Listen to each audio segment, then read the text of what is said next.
Sir நான் சொல்ல போகிற மேட்ரு எல்லாம் ரியாலிட்டி தான். லாஸ்ட்டாக போட்ட இட்லி வீடியோக்கு பார்த்தீங்கன்னா 550 பேருக்கு மேலே கமெண்ட் பண்ணியிருந்தாங்க. அதில் பல பேர் என்ன நினச்சிருப்பாங்கன்னா, இந்த மாதிரி இட்லி சுடணும்னா சோடா உப்பு போடணும், இளநீர் போடணும், அதிகமாக உளுந்து போடணும் அப்படிலாம் நினச்சிருப்பாங்க. ஆனால் அதுதான் இல்லை.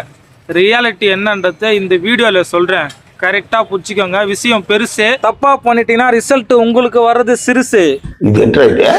அரே நீ அப்பா. ஸோ கைஸ், இட்லி நல்லா பூ மாதிரி வர்றதுக்கும் உடையாமல் கிளியராக இருக்கிறதுக்கும் ஒரே ஒரு மேட்டர் தாங்க. இட்லி வந்து நீங்கள் அதிக நேரம் ஃபெர்மெண்டேஷன் பண்ணுறீங்களா, அந்த ப்ராசஸ் ஒன்று. ரெண்டாவது பார்த்தீங்கன்னா அதோட மெஷர்மெண்ட்டு. மூணாவது பார்த்தீங்கன்னா அதை நேரம் வேக வைக்கிறீங்களா, இது 3 மட்டும் போதும்.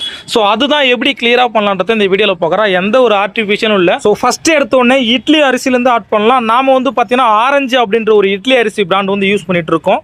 இந்த இட்லி அரிசி பார்த்தீங்கன்னா கரெக்டாக ஒரு 6 கிலோ அளவுக்கு இட்லி அரிசி வந்து வெயிட் போட்டு நம்ம எடுத்துக்கிறோங்க. இது கூட பார்த்தீங்கன்னா வெந்தயம் வந்து பார்த்தீங்கன்னா கரெக்டாக 10 கிராம் அளவுக்கு வெந்தயத்தை வந்து எடுத்துருக்கோங்க. ஸோ இந்த வெந்தயத்தையும் பார்த்தீங்கன்னா அரிசி கூடயே சேர்த்து ஊற வச்சிடலாம். அரிசியோட ஊற டைமிங் பார்த்தீங்கன்னா 2 மணி நேரம் ஊறுனாலே போதுமானதாக இருக்குங்க. மெயினான விஷயம் என்னன்னா, அரிசியை வந்து 2லிருந்து 3 முறை வாஷ் பண்ணிட்டு 4வது டைம் பார்த்தீங்கன்னா நல்லா அதிகமாக தண்ணி பிடிச்சி ஊற வச்சுக்கோங்க. 2 மணி நேரம் கழிச்சு நம்ம ஊறின அரிசியை வந்து எடுத்து நல்லா அரைச்சிக்கலாங்க. இப்போ நான் போட்டுக்கிறது 6 கிலோ அரிசி இல்லையா, இந்த 6 கிலோ அரிசிக்கு பார்த்தீங்கன்னா 2 லிட்டர் வாட்டர் வந்து ஊற்றிருக்கேன். இந்த அரிசியை நல்லா மைய அரைச்சி எடுத்துக்கோங்க. மையன்னா நல்லா பேஸ்ட் மாதிரி வரக்கூடாதுங்க. அரிசி எடுத்து தொட்டு பார்த்தீங்கன்னா லைட்டாக நரன்னு இருக்கிற மாதிரி இருக்கணும். அரிசி ஃபுல்லாக மைஞ்சு இருக்கணும், அதே டைமில் நரன்னு இருக்கணுங்க.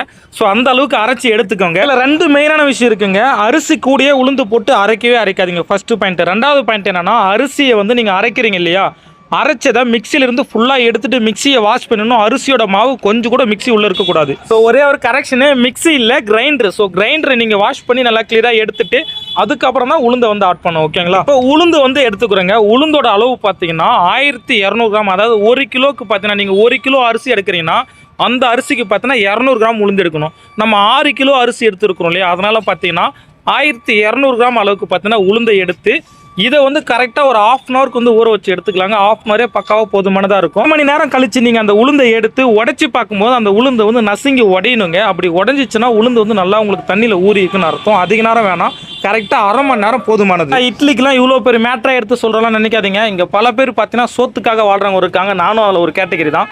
ஸோ அந்த மாதிரி சாப்பாடு நல்லா சமைச்சு சாப்பிட்றவங்களுக்கு இது கண்டிப்பாக ரொம்ப யூஸ்ஃபுல்லாக இருக்கும். இதுதாங்க நம்ம உளுந்து மாவு வந்து அரைச்சிருக்கோங்க. உளுந்து மாவு பார்த்தீங்கன்னா லைட்டாக பித்தியாக இருக்குது. ஸோ அதாவது திரியாக இருக்கிற மாதிரி இருக்குது. இது மாதிரி இருக்கக்கூடாது, ஃபுல்லாக மைஞ்சு போயிடணும். அதாவது ஒரு பேஸ்ட் இருக்கும் பார்த்தீங்கன்னா, அந்த மாதிரி பேஸ்ட் மாதிரி இதில் நரன்னு இருக்கவே கூடாது. உளுந்து ஃபுல்லாக மழைஞ்சு அப்படியே ஒரு பேஸ்ட் மாதிரி இருக்கிற மாதிரி உளுந்தை வந்து அரைச்சி எடுத்துக்கோங்க. இப்போ இதுக்கப்புறம் அரைச்சி எடுத்த உளுந்தை எடுத்து நீங்கள் தாராளமாக அரிசி அரைச்சி வச்சிருக்கோம் இல்லையா, அந்த அரிசி மாவு கூட உளுந்த மாவும் சேர்த்து ஆட் பண்ணிக்கலாம். அடுத்தது பார்த்தீங்கன்னா உப்பு வந்து எடுத்துக்கலாங்க. உப்போட